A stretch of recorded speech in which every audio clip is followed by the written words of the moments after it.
सो हम पढ़ रहे हैं forward introduction of stillness speaks written by Eckhart Tolle. उसका ये सेकंड पार्ट है।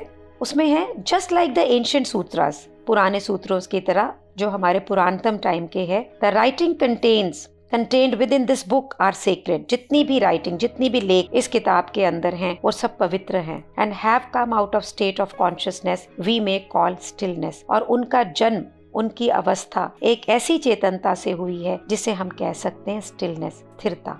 अनलाइक दोज एंशिएंट सूत्रास, पुराने सूत्रों की तरह ये नहीं है। हाउएवर, बिल्कुल वैसे नहीं है। They don't belong to any one religion और स्पिरिचुअल ट्रेडिशन। ये किसी भी एक धर्म या आध्यात्मिक ट्रेडिशन के साथ में नहीं जुड़े हुए हैं, but are immediately accessible to the whole of humanity. लेकिन ये पूर्ण रूप से मनुष्य जाति के लिए एक्सेसिबल है, उन्हें प्राप्त हो सकते हैं। There is also an added sense of urgency here. यहाँ पर एक एडिड सेंस ऑफ अर्जेंसी, एक अर्जेंसी की इसे जल्दी करो, इसकी जल्दी जरूरत है, ये ऐड की गई है। The transformation of human conscious is no longer a luxury.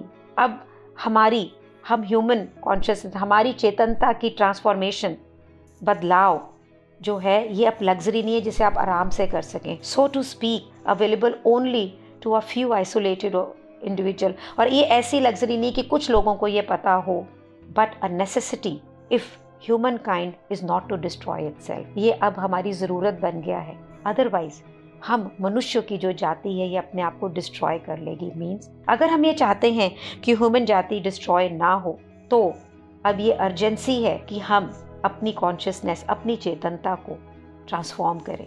At the present time, आज के दिन, the dysfunction of the old consciousness and the arising of the new one are also both accelerating. Means एक तरफ पुरानी चेतनता रोग की तरह बढ़ती जा रही है, दूसरी तरफ नई चेतनता भी बढ़ रही है। Paradoxically things are getting worst and better at the same time.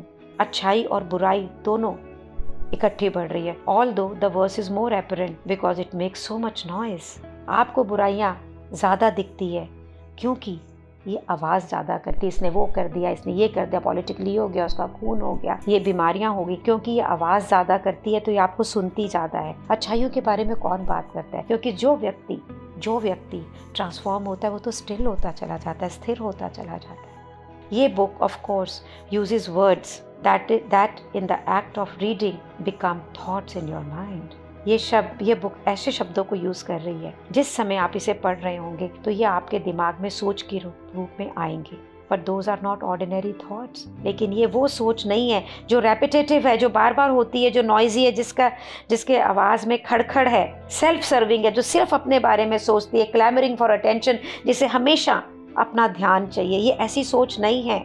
Just like every true spiritual teacher, जिस तरह की हर आध्यात्मिक गुरु, जस्ट लाइक द एंशिएंट सूत्रास, जैसे कि हमारे पुरातनतम सूत्र हैं। The thought with in this book don't say, इस बुक के अंदर जो सोच है वो ये नहीं कहती है लुक एट मी, मुझे देखो, पर कहती है लुक बियॉन्ड मी, कि मेरे बाहर देखो। Because the thoughts came out of stillness, क्योंकि ये सोच आपकी शांति से आएगी, आपकी स्थिरता से आएगी। दे हैव पावर, उसमें ताकत है। The power to take you back in the same stillness from which you they arose, कि वो आपको ऐसी ही स्थिरता में वापस लेके जाए जहाँ से ये खुद अराइज आई हैं, जहाँ से इनका जन्म हुआ है। That stillness is also inner peace. ये स्थिरता अंदरूनी शांति है। And that stillness and peace are the essence of your being. और यही स्थिरता और यही शांति आपके और मेरे होने का बीइंग, एसेंस है, सार है। In the inner stillness that will save and transform the world. यही अंदरूनी स्थिरता है जो पूरी दुनिया को बचाएगा और इसे ट्रांसफॉर्म करेगा। Thank you so much for being in my life, for creating this space where I can create this book for you. And I am dedicated this reading to my Buddha, to my Guru, to my friend and my lifelong team too, Vineet. He gave me access to what being is, what it is to live life moment to moment. So this reading is dedicated to him. Thank you so much for creating this space for me, which is allowing me to express it to so many people. Thank you. Thank you so much, my Buddha. Thank you.